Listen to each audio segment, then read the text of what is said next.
ओम नमो भगवते वासुदेवाय. जय श्री कृष्ण. राधे राधे. मैत्रिणींनो, पृथ्वी हे मृत्यूलोक आहे आणि आपण या पृथ्वीवर जन्म घेतलेला आहे. म्हणजेच काय, तर मागच्या जन्मीचं जे कर्माचं गाठोडं आहे ते आपण या जन्मी कॅरी फॉरवर्ड केलेलं आहे, या जन्मी घेऊन आलेलो आहे. आता त्याची फेड करायची आपल्याला, बरोबर. आता त्याची फेड तर आपल्याला करायची असतेच, बरोबर. ती फेड करता करता नाकी नऊ की परत आपण नवीन कर्म करतो. म्हणजे परत नवीन कर्म करून परत आपण जन्म मृत्यूच्या फेऱ्यात अडकतो. मग आता याला सोल्युशन आहे का? सुटका आहे का? आहे, निश्चित आहे. एकच क्विट बटन आहे. हा जो सगळा खेळ निर्माण केला आहे देवाने, हा प्रपंच, माया, संसार, जिथे कोणीच कोणाचं नाही, हा सगळा खेळ आहे देवाचा. ज्याने ही पृथ्वी निर्माण केली, ज्याने ही माया निर्माण केली, हा सगळा मायेचा खेळ आहे. देवाने माया निर्माण केली, ते मायेचा खेळ आहे. मग ह्या खेळाला क्विट बटन आहे. जसं प्रत्येक खेळाला असतं. व्हिडिओ गेम मुलं खेळत असतात, लहान मुलं व्हिडिओ गेम, क्विट बटन असतं की नाही, याला पण आहे. पण ते कोणतं? देवाचं नामस्मरण, देवाची भक्ती, सत्संग, भजन, कीर्तन, हे एकच क्विट बटन आहे.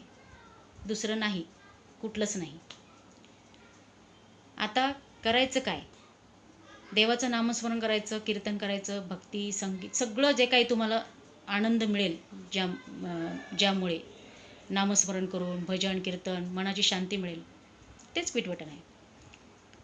आता होतं असं की आपण देवाचं नाव घेतो, सगळं घेतो, पण आपण काय करतो माहिती का? अपेक्षा करतो, आहे की नाही? अपेक्षा केली की पुन्हा आपल्याला परत परत जन्म घ्यावा लागतो अपेक्षापूर्तीसाठी. तुम्ही आहे ना, नवीन कर्म करायचं नाही. म्हणजे काय की पहिले जे आपण कॅरी फॉरवर्ड केलेले कर्म असतात ते तर फेडायचे आहेतच, ते फेडायचेच. पण आणि इतकी सहनशक्ती आपल्याला देव देतो ना देवाचं नामस्मरण केल्यावर, की आपलं जे प्रारब्ध असतं पूर्वीचं, म्हणजे जे कर्माचे जे फळं आपल्याला मिळणार असतात, चांगले वाईट काय असेल ते सहन करण्याची ताकद आपल्याला देव देतो देवाचं नामस्मरण केल्यावरती. ती फेड होतच असते. पण नवीन कर्म केलं ना तर मग आपण परत अडकतो. आता तुम्ही म्हणताल नवीन कर्म करायचं नाही म्हणजे कर्मच नाही करायचं. तसं नाही. नवीन कर्म म्हणजे काय, तर आपल्या भूतकाळामध्ये वाईट गोष्टी काही घडलेल्या असतात आपल्याबद्दल, किंवा काही लोकांनी आपल्याला वाईट अनुभव दिलेले असतात, तर अशा लोकांना माफ करायचं, जास्त विचार करायचा नाही. ते लोक तसेच असणार, त्यांची बुद्धी तशी असते. त्यामुळे आपण माफ करायचं, कारण आपण त्यांना जर माफ नाही केलं तर पुन्हा आपल्याला जन्म घ्यावा लागतो त्यांच्यासाठी, बरोबर. माफ करण्याची ताकद ठेवायची. आणि आपल्याकडून काही चुकून माकून एखाद्याचं मन दुखवलं गेलं असेलच तर देवाला प्रार्थना करायची की देवा मला क्षमा कर. देव करुणामयी आहे, हो, फार करुणामयी आहे. तुम्ही जर त्याला मनापासून जर त्याचं नाव घेतलं ना तर तो नक्की तुम्हाला मार्ग सापडून देईल, मार्गदर्शन करेल निश्चितपणे. तुम्ही नाव घेऊन तर बघा देवाचं, करून तर बघा रोज हा उपाय, आणि तुम्हाला जी मानसिक शांती आणि आनंद मिळेल ना, तसं पैशात नाही हो. तुम्ही जेवढं देवाचं नाव घेताल ना तेवढं इतका आनंद आहे, इतकं मन इतकं तृप्त होतं, इतकं मन आनंद, म्हणजे आतल्या आत आपण इतकं खूप खुश होतो. तुम्ही करून बघा, माझा अनुभव आहे स्वतःचा. कारण ह्या सगळा जो आहे ना हा मायेचा खेळ आहे पृथ्वीवरती. त्यामध्ये आपण अडकलेलो आहोत. आपण अपेक्षा करतो ना एकमेकांकडून, ते फार चुकीचं आहे. आणि त्यामुळे आपण ह्या जन्म मरणाच्या फेऱ्यामध्ये अडकतो. मग आता नवीन कर्म असं करा की ज्यामुळे मोक्षप्राप्ती होईल. आपला मनुष्यजन्म हा मोक्षप्राप्तीसाठीच आहे, हेच विसरलेलो आहे आपण. त्यामुळे आपण अडकतो. आता नवीन कर्म असं करायचं की ज्याची फेड आपल्याला करायला पुन्हा जन्म घ्यावा लागणार नाही.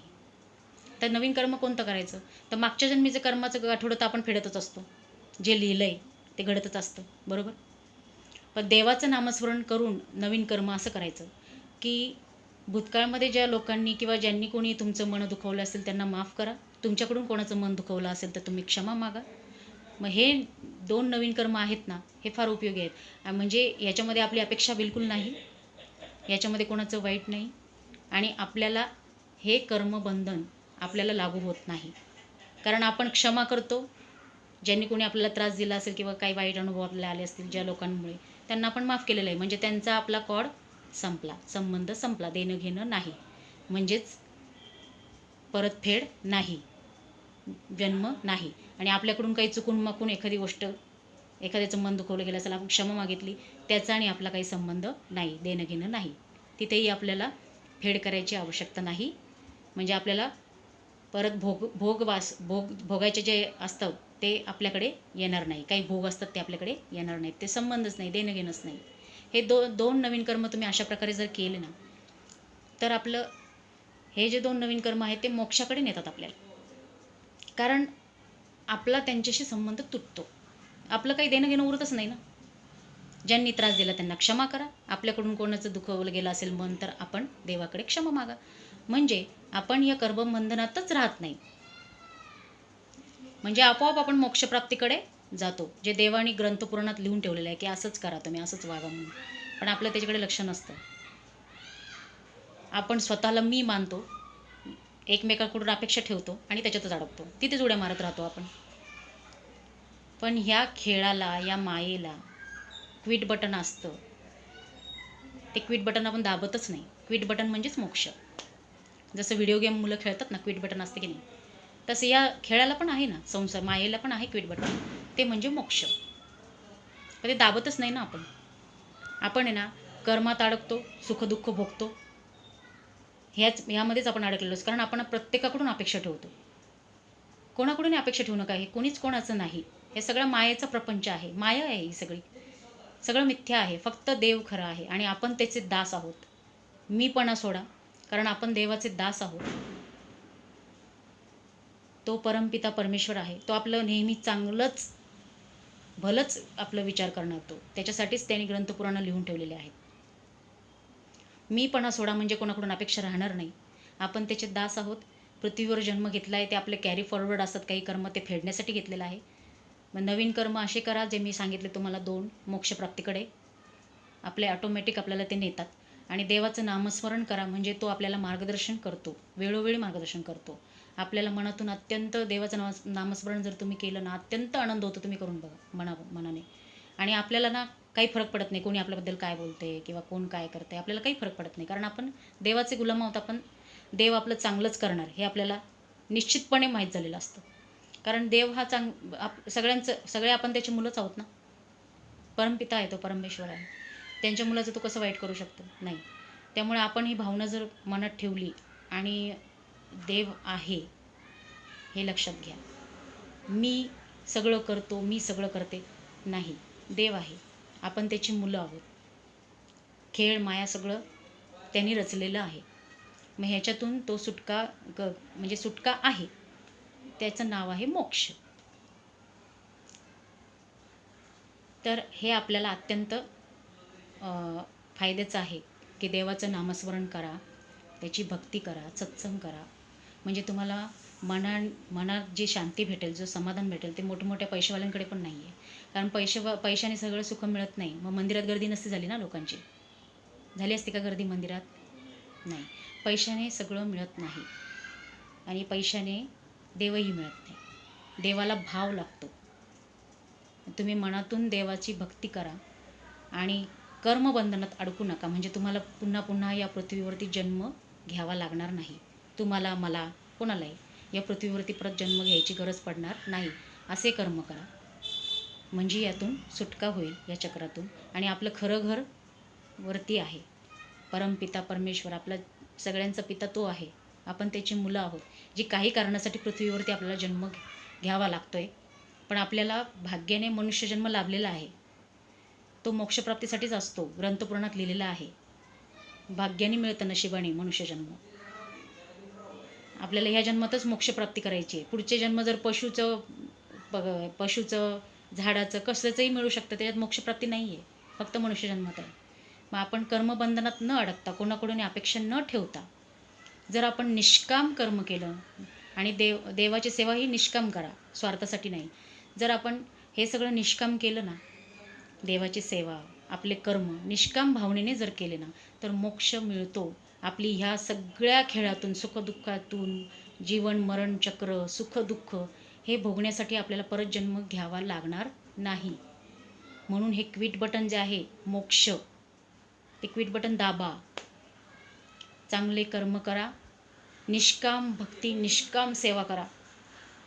खूप आनंद आहे त्याच्यात, सेवेमध्ये, भक्तीमध्ये भरपूर आनंद आहे. आणि कोणाकडून अपेक्षा ठेवू नका. हे सगळं मिथ्या आहे, माया प्रपंच. खरं काहीच नाही.